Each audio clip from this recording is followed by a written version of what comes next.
ठाकुर जी ने आपसे सिर्फ समय मांगा है। ठाकुर जी ने आपसे सिर्फ समय मांगा है। भगवान कहता है हमें समय दो। इको कम कर ले भाई, आज तो और अति कर दी तुम्हारों ने।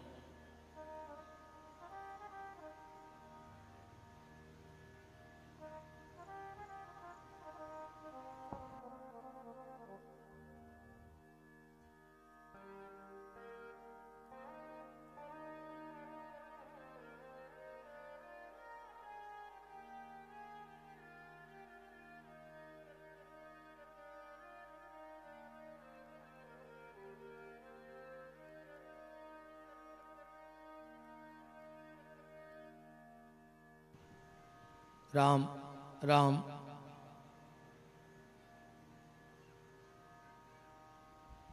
श्री राधे श्री राधे राधे श्री राधे राधे। भगवान ने आपसे सिर्फ समय मांगा है। भगवान कहते हैं तुम हमें समय दो, और ठाकुर जी कहते हैं कि तुम हमें अच्छे में समय दो। जब तुम्हारा बुरा समय आएगा तो भगवान कहते फिर हम तुम्हें समय देंगे। अभी तो भगवान तुमसे अच्छे में समय मांग रहे हैं कथा के लिए। आदमी भगवान को सब दे रहा है पर समय नहीं दे रहा है। सब दे रहा है पर व्यक्ति भगवान को समय नहीं दे रहा है। समय दो भगवान के लिए, और ज्यादा भटकने की आवश्यकता नहीं है। समय में से समय दे दो। अगर तुम्हारे पास बिल्कुल भी समय नहीं है, अपने समय में से समय दे दो। उदाहरण ऐसे समझ लो कि जब द्रौपदी भगवान राजसु यज्ञ हो रहा था तो शिशुपाल ने भगवान को अपशब्द कहे, और भगवान ने शिशुपाल की गर्दन काट दी। भगवान की जितनी पत्नियां थीं वो कपड़ा ढूंढने के लिए दौड़ी। कोई इधर भागी, कोई इधर भागी, कोई इधर भागी, पर द्रौपदी कहीं नहीं भागी। अपनी साड़ी में से साड़ी फाड़ करके और उसने भगवान की उंगली पे लपेट दी। अलग से कपड़ा तो ढूंढा नहीं था कि ढूंढा था, साड़ी में से साड़ी फाड़ के दे दी। बस ऐसे ही तुम अपने समय में से थोड़ा सा समय निकाल कर भगवान को दे दो। और भगवान जब लौटाने पे आए, भगवान जब लौटाने पे आए तो द्रौपदी ने तो थोड़ी सी साड़ी दी थी, पर जब भगवान ने लौटाई तो ढेर लगा दिए। लगा दिए कि नहीं लगा दिए? ऐसे ही तुम जितना समय तुम्हारे पास है उसमें से थोड़ा समय निकालो और भगवान को दे दो। जब भगवान तुम्हें अच्छा समय देंगे तो तुमसे संभला ही नहीं संभलेगा, पर उसके पहले शर्त है कि तुम्हें समय भगवान को देना पड़ेगा।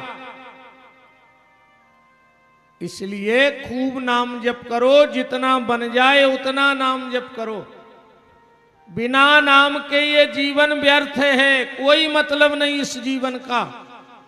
भजन करते रहो, भजन ही सार है, बाकी सब बेकार है। तो किसी बल का भरोसा मत करना। अपबल, तपबल, बाहुबल, चौथो बल है दाम।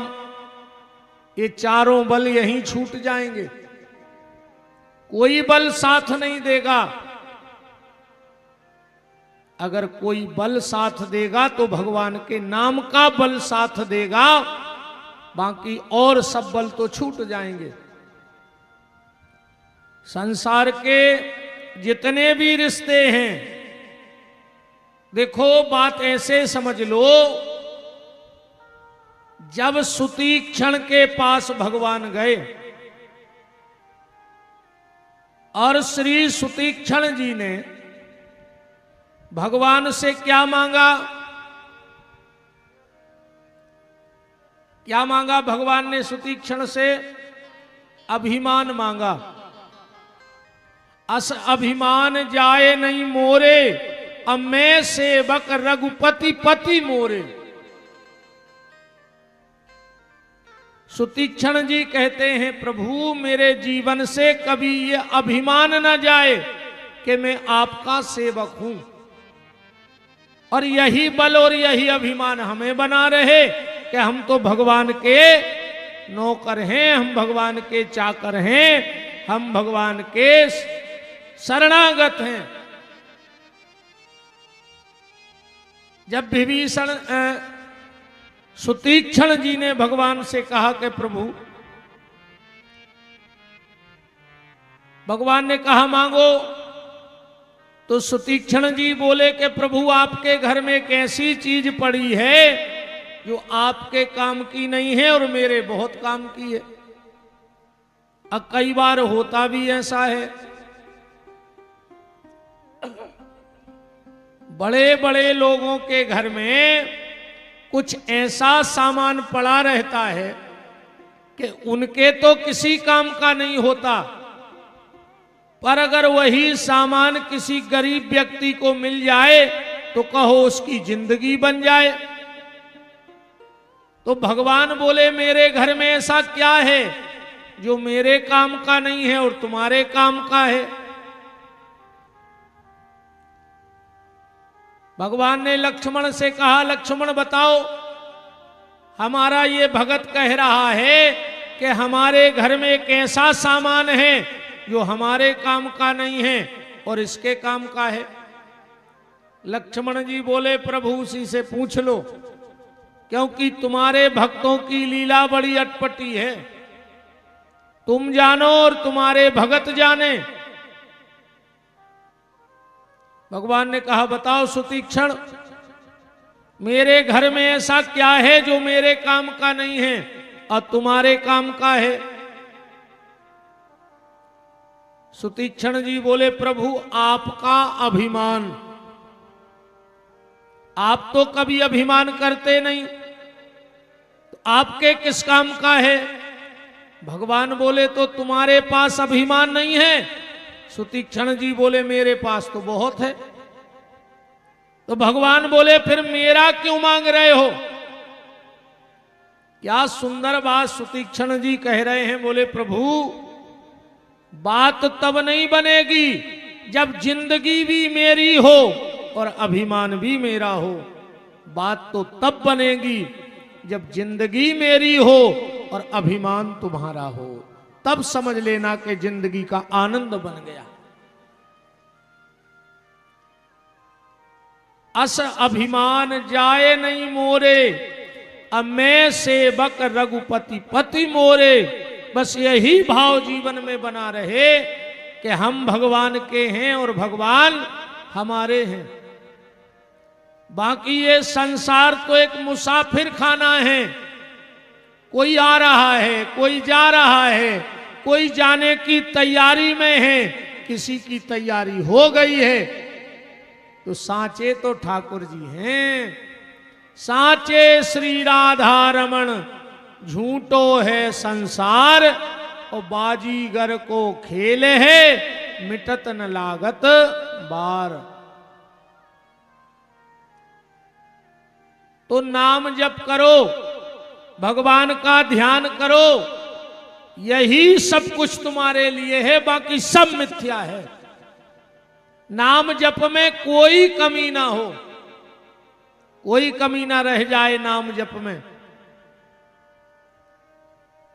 पर कल मैंने आपसे निवेदन किया था कि नाम जप में आत्म शुद्धि जरूरी है। अगर आत्म शुद्धि नहीं रहेगी तो नाम जप का भी प्रभाव नहीं पड़ेगा। सबसे पहले आत्म शुद्धि, मन शुद्धि तो तन शुद्धि, तन शुद्धि तो जगत शुद्धि। इसीलिए अपने मन को निर्मल रखो।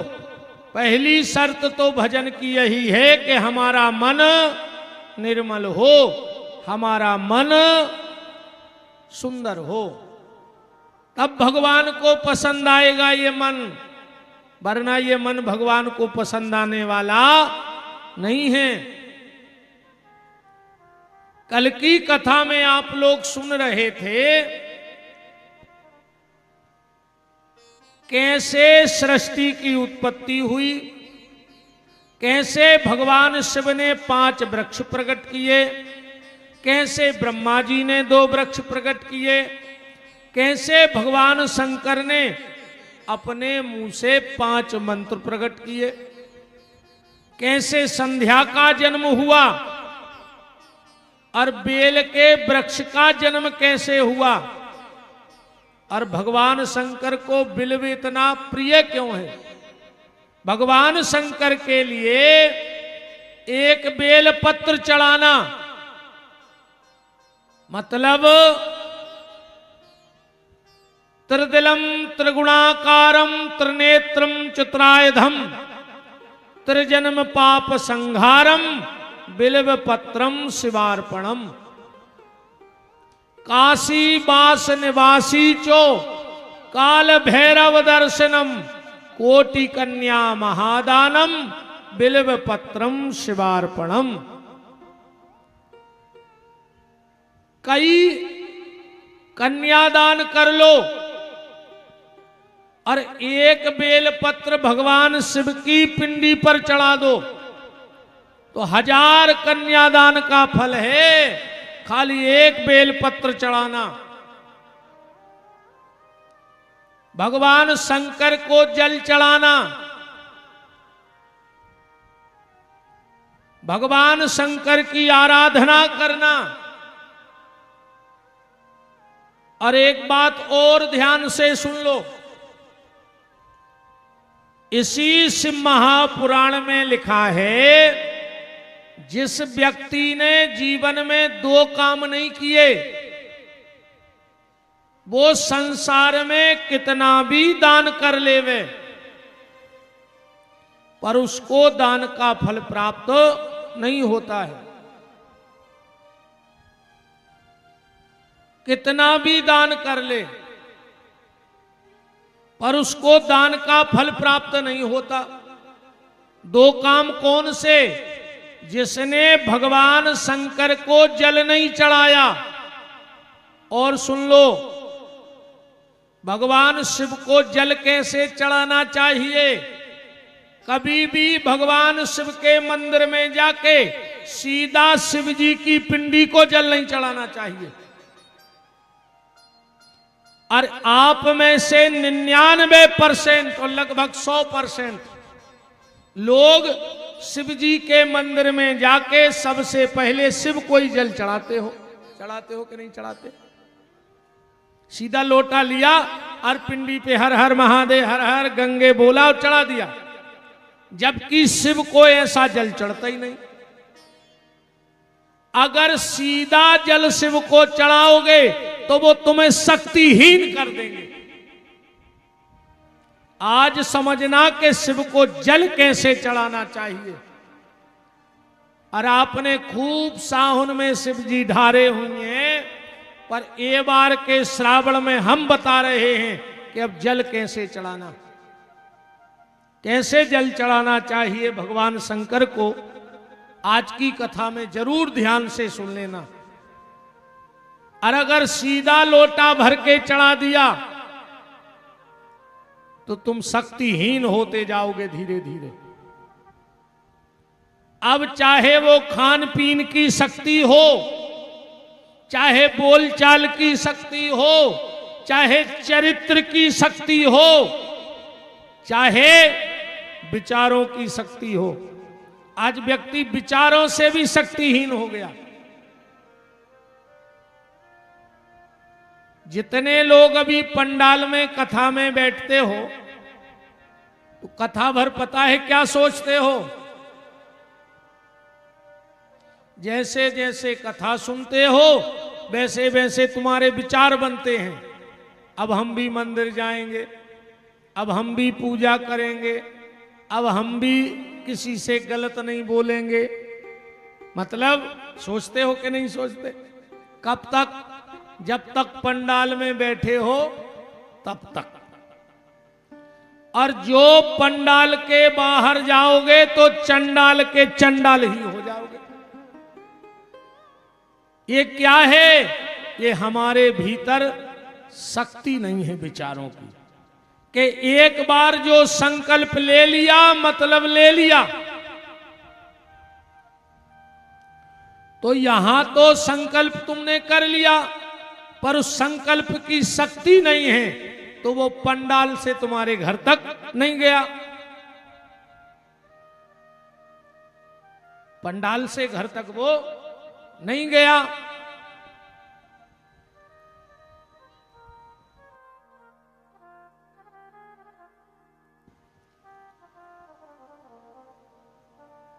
आज जल चढ़ाने का नियम जरूर सुन लेना और फिर देखना कि तुम्हारे हर काम में शक्ति कैसे आती है। तो जिसने भगवान शिव को जल नहीं चढ़ाया और जिसने सूर्य को जल चढ़ा के नमस्कार नहीं किया, उसको कभी दान का फल नहीं मिलता है। तो कल सौनक ऋषि सूत जी को से कथा सुन रहे थे और सूत जी ने कल बताया कि भगवान शिव काशीपति कैसे बने। तो सौनक ऋषियों ने प्रश्न किया कि अब आप ये बताओ कि हमने सुना है कि भगवान तो कैलाशपति हैं,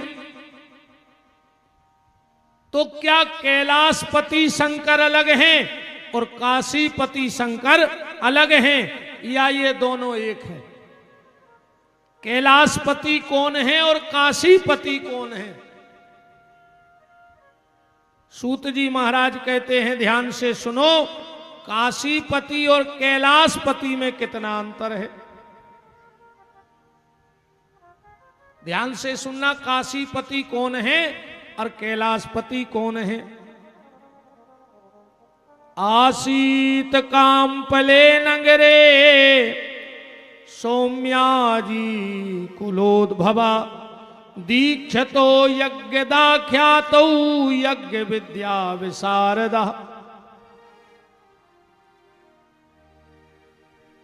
कामपिल्य नगर में एक यज्ञदत्त दीक्षित नाम के ब्राह्मण रहते थे।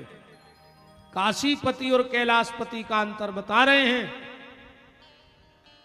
कामपिल्य नगर में एक यज्ञदत्त दीक्षित नाम के ब्राह्मण रहते थे। यज्ञ विद्या विशारदा, बड़ा धार्मिक प्रवृत्ति का ब्राह्मण था। नित्य संध्या करना, पुराण वाचना, अग्निहोत्र करना, ये ब्राह्मण का धर्म होना चाहिए। खाली ब्राह्मण की जाति में जन्म लेना ही सब कुछ नहीं है। ब्राह्मण की जाति में जन्म लेना ही सब कुछ नहीं है। और अगर जाति का अभिमान हो गया हो तो कान खोलकर मेरी एक बात सुन लो। परमात्मा के घर में तुम्हारी जाति का हिसाब नहीं होना।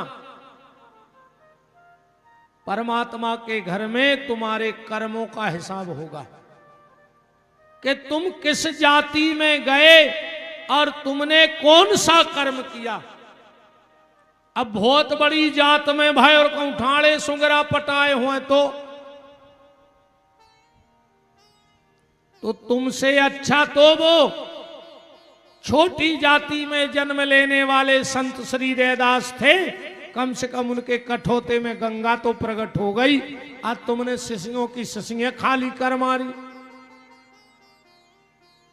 ऐसी जाति से कुछ नहीं होने वाला।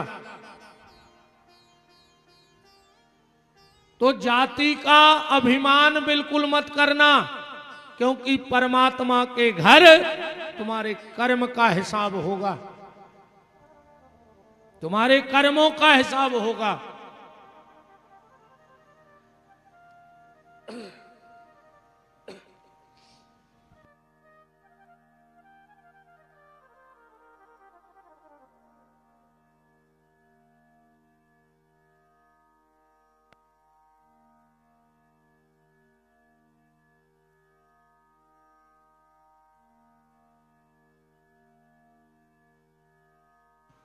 राम।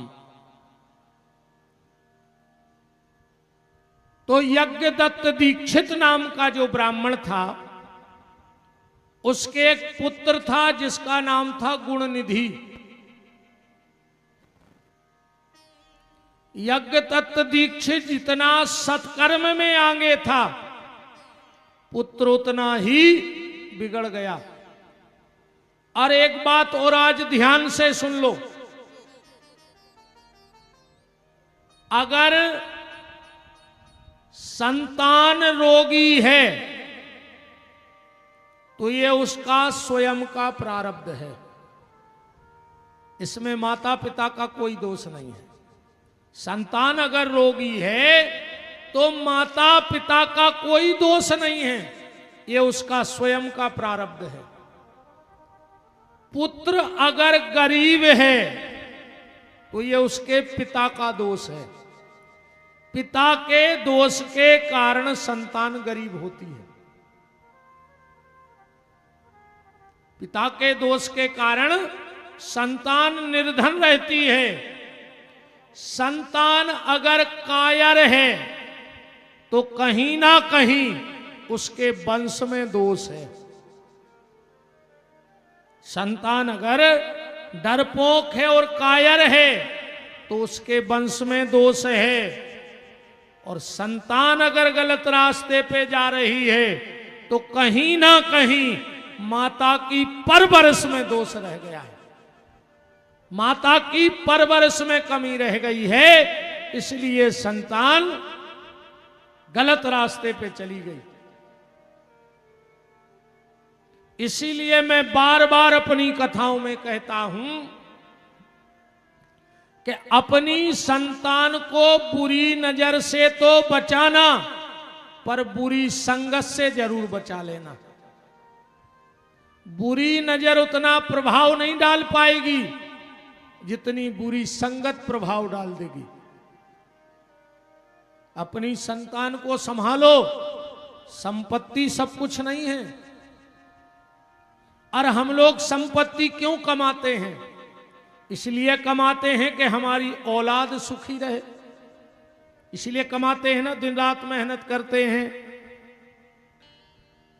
और उस संपत्ति के चक्कर में हमने संतान पे ध्यान दिया नहीं, और वही संपत्ति तुम्हारे संतान के लिए दुख का कारण बन गई। तुमने खूब संपत्ति कमाई और आज भाई भाई उस संपत्ति के लिए एक दूसरे की शक्ल नहीं देख रहा है। भाई भाई अब घर में नहीं मिलते, जब भी मिलते हैं तो महीने 2 महीने में कोर्ट में मिलते हैं। वही संपत्ति कारण बनी ना भाई भाई के बीच में नफरत की। हमने इसलिए जायदाद कमाई के मोड़ी मोड़ा सुखी रेवे, और मोड़ी मोड़ा एक दूसरे की शक्ल नहीं देख रहे, वही जायदाद के लाने। यज्ञदत्त दीक्षित का जो पुत्र था जिसका नाम था गुणनिधि, एक कुसंग में पड़ गया।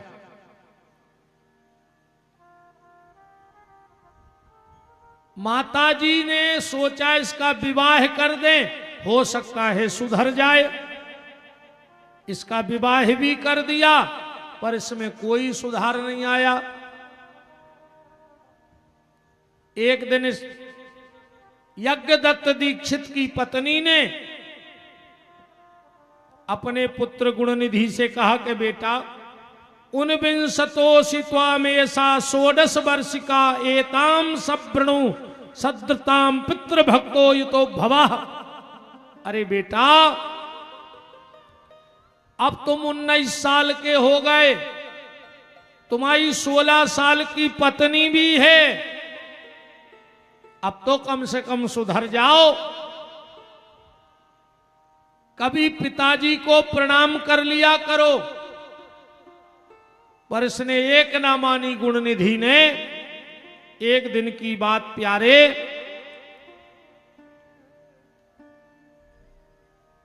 पंडित जी कहीं से कथा करके आ रहे थे, भागवत यज्ञदत्त जी। तो एक व्यक्ति के हाथ में इन्होंने एक अंगूठी देख ली। बोले, ए चोर,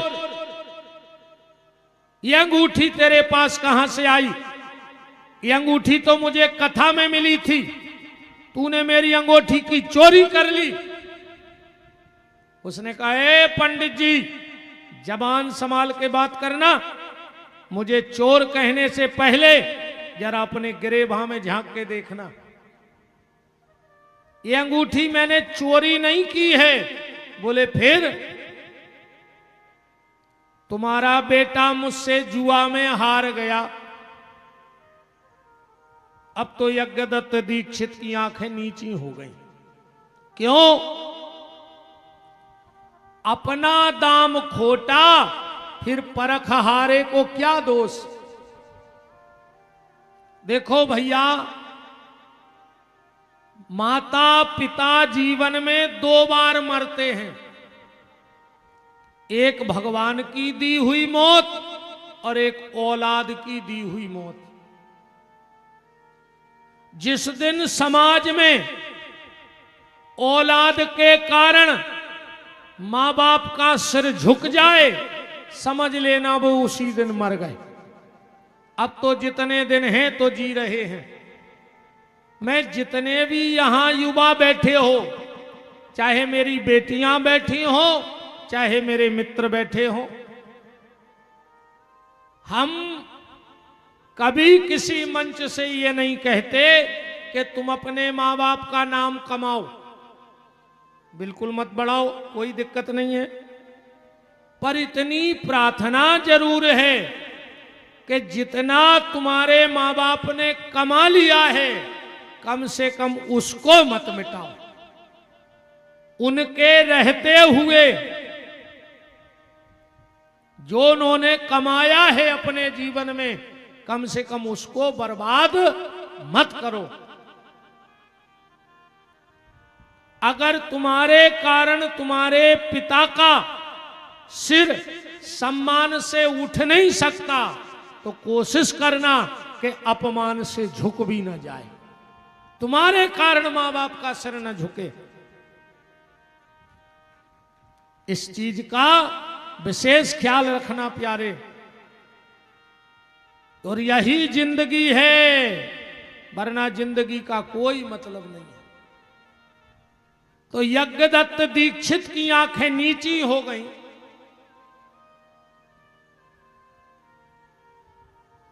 घर में आए, पत्नी से पूछा कि गुणनिधि कहां है? अब वो तो गया था जुआ खेलने, पर मां ने झूठ बोल दिया, बोले सो रहा है। चलो, मैंने तुम्हें 2 महीने पहले एक अंगूठी दी थी, वो कहां है? वो अंगूठी कहां गई? पत्नी बोली कहीं रख दी है, मिल नहीं रही है, जबकि उसने तो बेटे को जुआ खेलने को दे दी थी। ढूंढ के दो मेरी अंगूठी कहां है। बोले नहीं मिल रही, क्या करें, क्षमा कर दो। यज्ञदत्त दीक्षित भगवान शंकर के बड़े बहुत भक्त थे। कहा आपुत्राम वृणाम नृत्वा कुपुत्राम उपलंसतः कुलत स्थाने नीतिरेषा सनातनी, है कलंकी पुत्र को जन्म देने वाली। जा, मैं भगवान शंकर की शपथ करके कहता हूं, मैं तेरा और तेरे पुत्र का परित्याग करता हूं। आज से निकल जाओ मेरे घर से। अब मेरे घर में तुम्हारे पुत्र को और तुम्हें रहने को कोई स्थान नहीं है। अब तो पुत्र को लेकर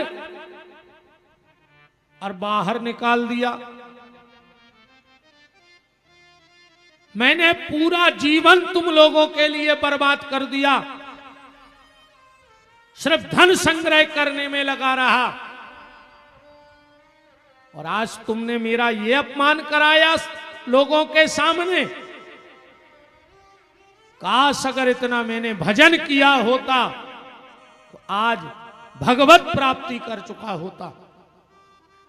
इसलिए जाओ, तुम्हारा त्याग किया। अब तो भैया ये निकल पड़े। अब पत्नी ने तो प्राण त्याग दिए, पर ये गुणनिधि नाम का जो बालक था ये जंगल में बैठ गया। अब कभी पिता के राज्य में इसने पैसा कमाया नहीं था, मेहनत कभी की नहीं थी, ये कुछ जानता ही नहीं था कि पैसा आता कहां से है। देखो भैया, मजा तब नहीं आ रहे कि कमाई बाप की हो और मजा अपन मारे। कमाई बाप की हो और मजा वो जायदाद पे अपन लेवे, ये कोई बड़कपन नहीं। मजा तो तब है जब कमाई अपनी होए और वो जायदाद को आनंद माँ बाप लेवे, तो समझ लियो कि तुम्हारा जीवन सफल हो। कमाई हमारी हो और उसका आनंद माँ बाप ले रहे हो। अब कमी कमाई जायदाद को वो आनंद भी नहीं है। अब ये जंगल में बैठा गुणनिधि, उसी समय इसने क्या देखा, 2-3 दिन का भूखा तो था ही। कुछ लोग भगवान शंकर की पूजा करने के लिए जंगल में जा रहे थे। बड़े बड़े थाल में लड्डू पेड़ा मिठाई लेके जा रहे थे। ये पीछे पीछे हो लिया, शंकर जी की पूजा को नहीं, ये लोभ में पीछे पीछे हो गओ कि जे सब जे हैं मंदिर कर हैं पूजा, फिर जे सो जे सो हम जा मिठाई खा लें। लोग गए रात भर पूजा की। ये मंदिर की चौखट पे उस मिठाई के लोभ से भगवान शिव की पूजा देखता रहा, क्योंकि शिवरात्रि में 4 पहर का अभिषेक होता है कि नहीं होता। अब वो 4 पहर बनते कैसे हैं? शिवरात्रि के दिन कितने समय से कितने समय पूजा करनी चाहिए। कुछ रात्रियां ऐसी हैं कि जिनमें जागरण करने से तुम्हें कभी संकट की रात में नहीं जागना पड़ता, जो इन 4-5 रात्रियों में जाग लेता है। सबसे पहली है शिवरात्रि। शिवरात्रि में जागरण करना चाहिए। दूसरी है कृष्ण जन्माष्टमी। कृष्ण जन्माष्टमी का जागरण करना चाहिए। हो सके तो पूरी रात भजन कीर्तन करो। तीसरी है शरद पूर्णिमा की रात्रि।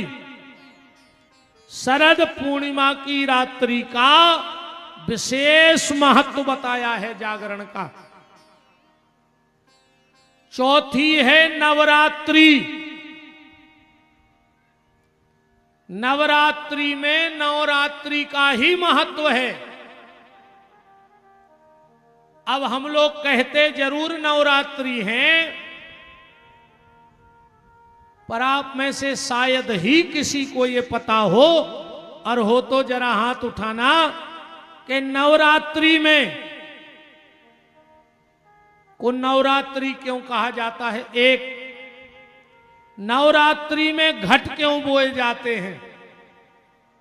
जवारे लगते ना नवरात्रि में, लोग मंदिरों में घट बवाते हैं, जगह जगह क्यों बोए जाते हैं। ये जो नवराता, ये जवारे क्यों बोए जाते हैं, और इन जवारों का करना क्या चाहिए। आखिरी में उठाओ घट और ले जाके कोनो नदिया में विसर्जन कर दो, बस। यही तो तुम अपना भाग नदी में विसर्जन करके आ गए। मैं व्यास गद्दी से यह वचन दे रहा हूं, अगर तुम्हें यह पता लग जाए कि उन नवरात्रों का, जवारों का करना क्या है, तो कभी तुम्हारे घर में किसी प्रकार का पितर दोष नहीं लगेगा। तुम्हारे घर में कभी एक्सीडेंट में मृत्यु नहीं होगी। तुम्हारे घर की अकाल मौत बंद हो जाएगी। पर इन चीजों का हम लोगों को, हमने कल भी बहुत चीजें बताई थी, हम लोगों को पता ही नहीं है। तो नवरात्रि में नौ देवी की पूजा कैसे करनी चाहिए। हमारे कुंडलपुर से हनुमान जी महाराज के चरणों में नित्य सेवा देने वाले परम श्रद्धेय पूज्य महंत श्री गजेंद्रपुरी जी महाराज पंचदश जूना खाड़ा आप उपस्थित हैं। बहुत बहुत मान व्यासपीठ आपका करती है, और समस्त चौरसिया परिवार, अनिमेश जी और सोमेश जी और पूरा चौरसिया परिवार आपका बहुत बहुत मान करता है और दंडवत प्रणाम करता है चौरसिया परिवार।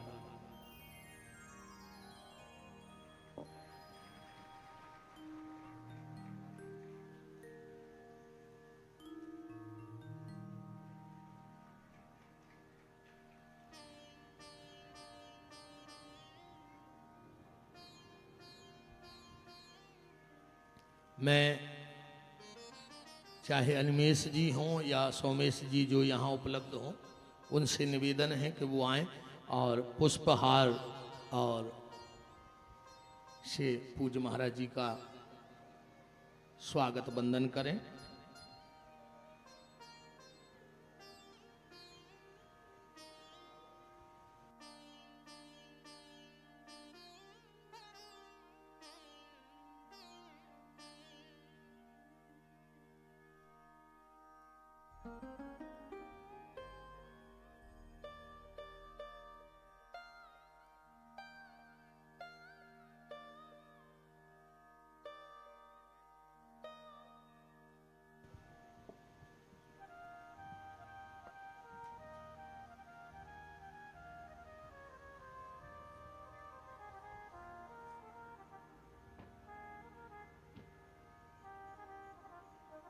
राम को राम। पूज्य महाराज जी का बहुत बहुत मान है। चौरसिया परिवार के द्वारा पूज्य महाराज जी के चरणों में स्वागत बंदन है। एक पटका और ले जाओ, महाराज जी विराजे हैं, उनका भी एक पुष्पहार ले जाओ।